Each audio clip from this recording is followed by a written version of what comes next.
네, 안녕하세요. 경자입니다. 오늘은 이번 주에 새롭게 상장한 ETF를 소개를 드려보려고 합니다.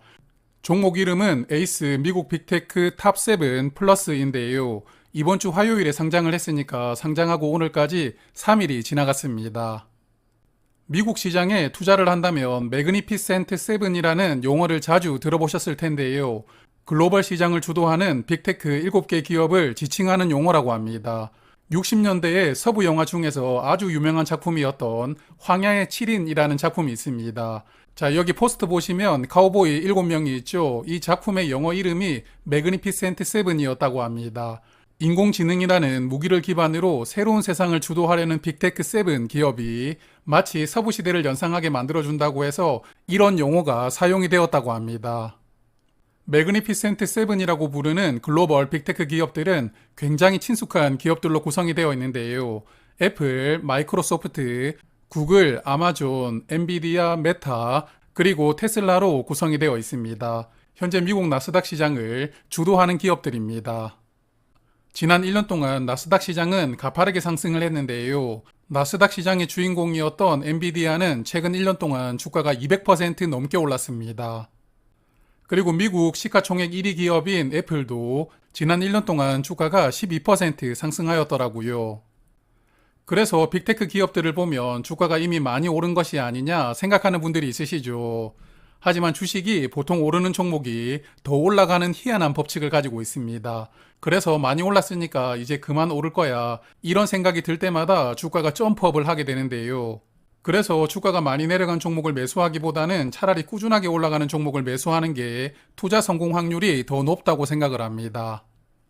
그리고 이들 종목들은 미래에 대한 기대감보다는 현재 실적도 탄탄하게 받쳐주고 있는데요.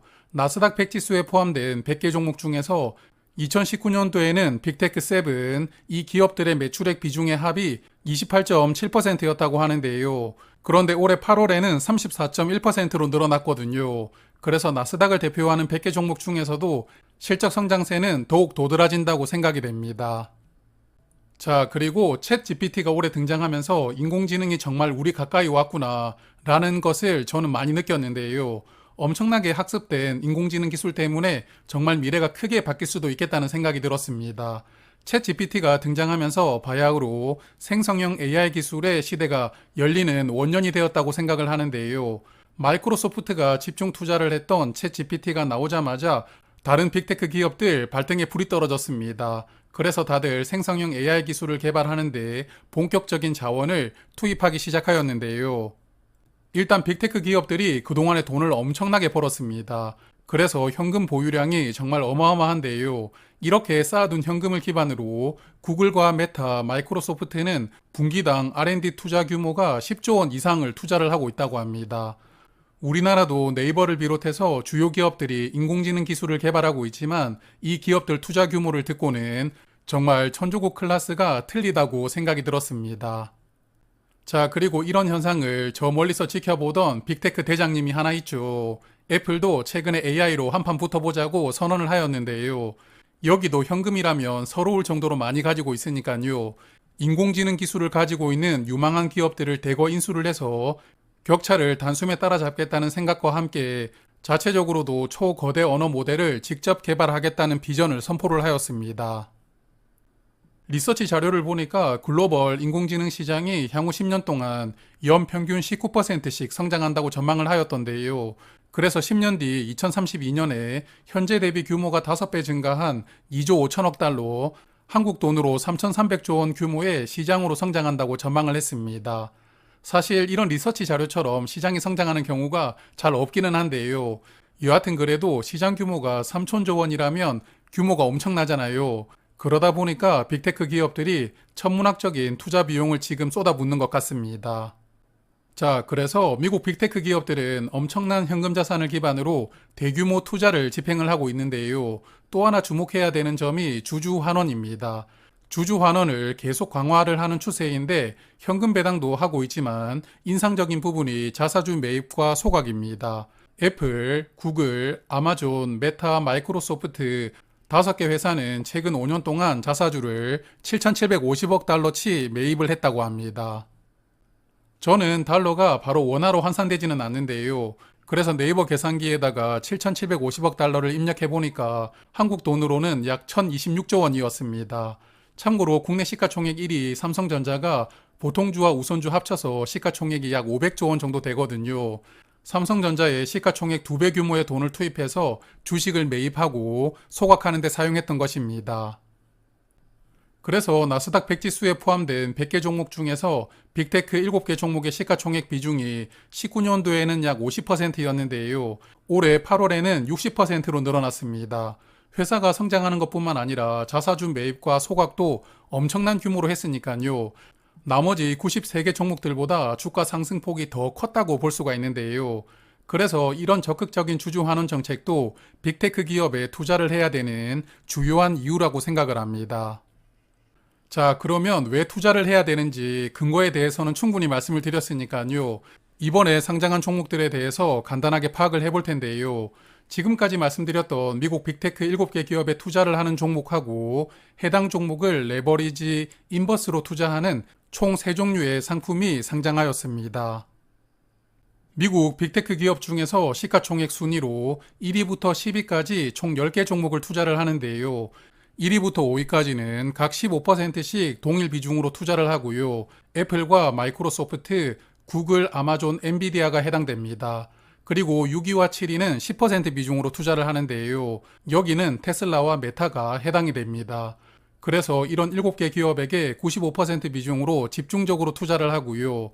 나머지 3개 기업에게는 각 1.7%씩 투자를 하는 구조를 가지고 있습니다. ETF 홈페이지에 오늘 들어가서 투자 종목을 확인을 해보니까 비중이 약간씩 차이가 생겼던데요. 상장하고 3일 동안 주가 변동이 있었죠. 그래서 비중이 약간씩 변화가 되었다고 생각합니다. 그래서 이렇게 주가 변동에 따라서 투자 비중이 달라질 수도 있고 또 기업들 간의 시가총액 순서가 바뀔 수도 있거든요. 그래서 1년에 4번 정기 변경을 진행하는데요. 2월, 5월, 8월, 11월에 종목도 교체를 하고 또 주가가 올라간 종목은 비중을 낮추고 내려간 종목은 비중을 늘리면서 정기적으로 리밸런싱을 합니다. 그리고 리밸런싱 한 달 전에 미리 변경 내용을 결정해서 고지하겠다고 합니다. 세 종목 중에 중심 상품은 에이스 미국 빅테크 탑7 플러스인데요. 종목 코드가 465580입니다. 기준 가격은 만원으로 시작을 했고요. 오늘 주가는 1125원이었습니다. 3일 동안 125원 상승했고요. 오늘 기준 시가총액은 81억 원이고 기본 운영 보수는 0.3%입니다.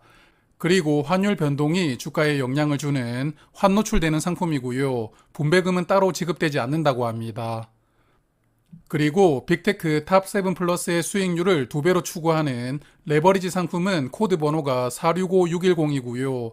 이 종목도 기준 가격은 만원으로 시작을 했는데 오늘 주가는 1300원이었습니다. 수익이 2배로 적용되는 구조인데 300원이 올랐으니까 기준 종목보다 상승폭이 조금 더 크게 나왔는데요. 괴리율이 조금 있는 것 같습니다. 오늘 기준 시가총액은 82억 원, 그리고 운영 보수가 0.6%입니다. 기본 상품의 운영 보수가 0.3%였으니까 운영 보수는 2배 많고요. 그리고 이 종목도 환노출이고 분배금은 따로 없습니다. 마지막 종목은 수익률을 반대로 추구하는 인버스 종목인데요. 코드 번호가 465620입니다. 기준 가격이 2만원으로 시작했는데 오늘 주가는 19,715원이었거든요. 그래서 3일 동안 285원 하락했는데요. 역시나 인버스도 계리율이 조금 있는 것 같습니다. 오늘 기준으로 시가총액은 79억 원이고 운영 보수는 0.6%입니다. 레버리지 종목과 운영 보수가 동일하고요.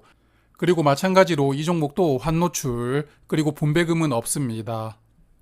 지난 1년 동안 나스닥 100 지수는 26% 상승을 하였는데요. 빅테크 7개 기업 중에서 4개 기업과 비교를 해보았습니다. 먼저 애플은 12% 상승하면서 나스닥 지수보다는 상승폭이 적었습니다. 그리고 테슬라는 지난 1년 동안 오히려 10% 하락이 나왔는데요. 반면에 마이크로소프트는 33% 상승하면서 지수보다는 조금 더 큰 상승이 나왔고 올해 주인공이었죠. 엔비디아는 무려 246% 상승하였습니다. 그래서 동일 비중으로 7개 종목에다가 집중 투자를 하는 게 평균적으로 나스닥 100 지수보다는 조금 더 큰 상승을 기대를 해볼 수 있다고 생각을 하는데요.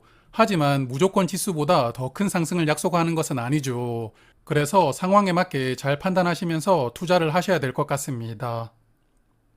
자, 그럼 다음에도 흥미로운 ETF가 새롭게 출시를 하면 오늘처럼 정리를 해서 말씀을 드리도록 하고요. 남은 한 해도 성공 투자로 마무리하시길 바랍니다. 고맙습니다.